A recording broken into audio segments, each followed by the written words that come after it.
Ryan, you know that we have a visitor center, right? Yes, I do. We actually have 2 visitor centers. And people come in and they ask us all sorts of stuff. We got the visitor centers. People can text us. They can send us questions on Facebook. They can do all sorts of stuff.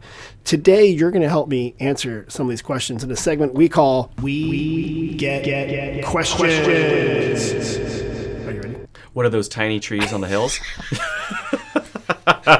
Do you get that one? One of those tiny trees on the hills? I just improvise it. Just say red ones. That's actually a good one. You like that? You're like... you have my permission to use it. I will. Okay, here's what we got today. Here we go. Hola. We are visiting from Puerto Rico. We would like to get a fun t-shirt or hat that says Sonoma. Where can I find this? Tiddlywinks. That was really quick. This is going to be a short thing if you know all the answers. Yeah, you're right. Tiddlywinks. I mean, she's got t-shirts. She's got tea towels. You're absolutely right. Yeah, she's about four storefronts away from you. She's got some good stuff. Heidi runs it. Heidi Geffen. Do you know what her middle name is? No. Fun.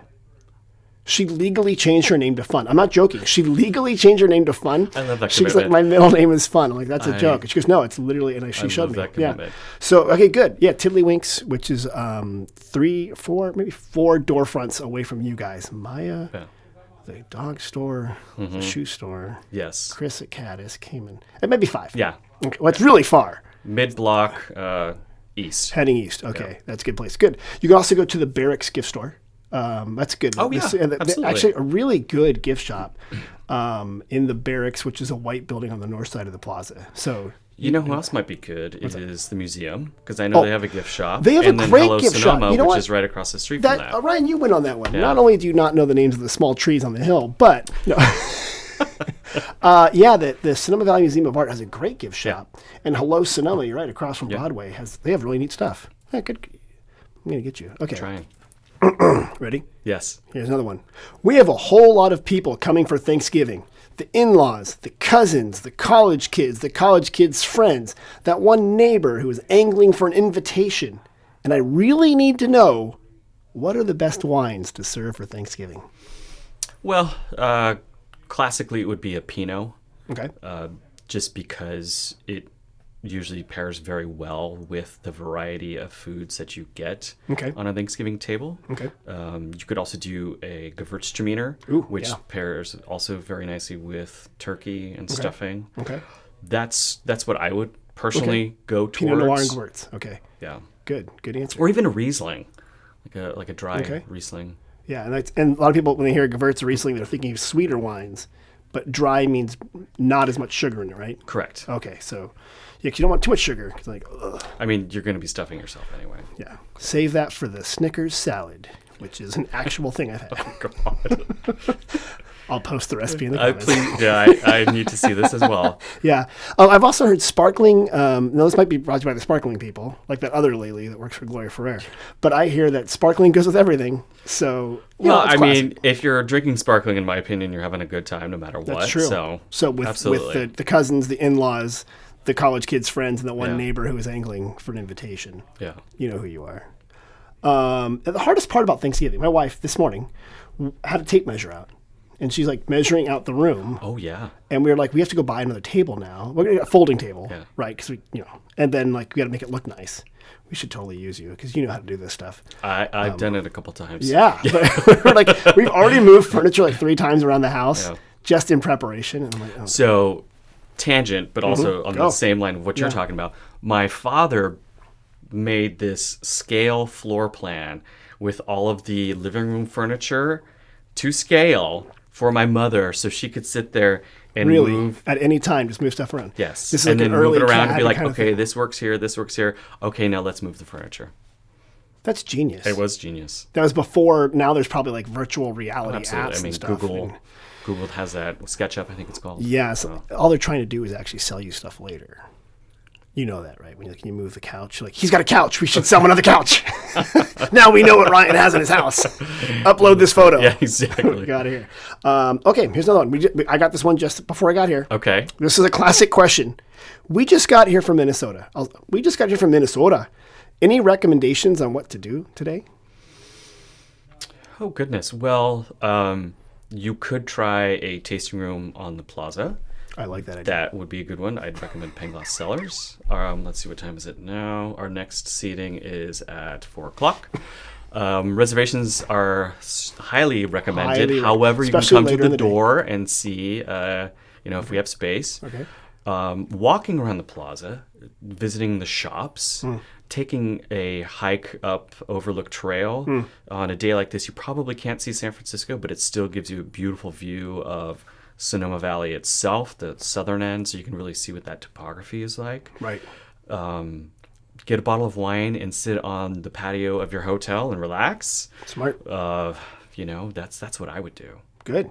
That's what. Or go get a cocktail. Go to the Swiss and get a cocktail. Sit on the front patio. Classic cocktail right there on the patio. It is Friday afternoon, and that's what people do. Absolutely. All the locals are It's there. the best people watching spot. Not only best people watching, when I'm walking around like Fridays at 3:00, oftentimes the older Sonomans, Tim, come join me. Yeah. I'm like, I am actually working right now. And you're in a public area knocking back cocktails. But yeah, that's exactly the thing to do. And it's fun to see that. That's a good one. And oftentimes people will roll into the visitor center. They got no plans. As a matter of fact, this morning I had a group of 7 kids who go to Cal. They're going to law school. They're lawyers from all over. It was 9:50, and they go, what tasting rooms can we get into? I actually said, well, Pangloss opens, I think, at 10. I said, you can go see, you're kind of a larger group, but you might be the first group of the day. But they just wandered around. They had a great time, and they're heading back. Okay. Here's the final one. You ready for this one? Yes. Looking for a brunch spot with bottomless mimosas that can host a large group on a Sunday and wouldn't be annoyed to do so. Ooh. First of all, if I ran a brunch spot, I don't know if I'd want this group coming in. And so, yeah, let's just do this first. Let's break it down, like your teacher would do. Like let's diagram this. Yes. Okay. Yes. Looking for a brunch spot. What are some brunch spots? So brunch spot, obviously, Girl and the Fig, El Dorado Kitchen. Yep. Valley does an amazing brunch right now. Great. I think Sonoma Grill has a brunch. Do they? Yep. Wow. I think they do. God, I did not know that. Sonoma Grill is like that sleeper restaurant, isn't it? It's just off. Yeah. And I think Sunflower Cafe does brunch Sunflower as well. Cafe is good. Absolutely. So, I think Kina's might do when I'm moving up the valley. I think I don't know. And brunch is kind of weird because for some people, brunch is like the formal brunch. You have a bunch of friends, and you've got like the waffles and the blintzes and the crepes, and that's brunch. Other places like just serve late breakfast, but it's not like this formal brunch per se. Do you know what I'm saying? Yes. I sense this person is the former. They want brunch. Maybe one of the hotels? Maybe. Are you a brunch person? I love brunch. But you probably host your own brunches and it looks perfect. I rarely host brunch. I like to go to brunch. It's more fun that way, right? It's more fun. Because it's usually the Saturday or Sunday. Yes. And you're remembering the night before and the antics and the fun, or catching up with old friends. Yes. Okay. All of the above. Right. As far as bottomless mimosas, I think you're going to be hard-pressed to find that in Sonoma. Yeah. At least I haven't found it in the 15 years that I've been back here. No. I do know. I saw in the paper in San Francisco, that's a big thing. And I think some restaurants will do that. Now, I should be really clear. If you're getting refillable alcohol, you're not getting the best quality. You're not getting sparkling wine from Gloria or from anywhere. You're just getting some cheap stuff and some cheap orange juice. Most likely. Yeah, so you might want to avoid the bottomless mimosa part of it. Yes. Mimosas are great. They're fantastic if you like that sort of thing. I prefer just sparkling and then. I do too. Yeah, keep it separate. I do too. But every restaurant here will probably have champagne or sparkling wine that they can do that, but not bottomless. I did see a place that was charging people for getting sick because they were drinking bottomless mimosas. What? They had this huge in San Francisco and Oakland. So people were going out there having a little bit too much fun. Wow. Yeah, we don't. We're classy. Oh my God, the fact that you have to charge people. Wow. Okay. Yeah. It's like maybe the restaurant should change their policy and cut people off.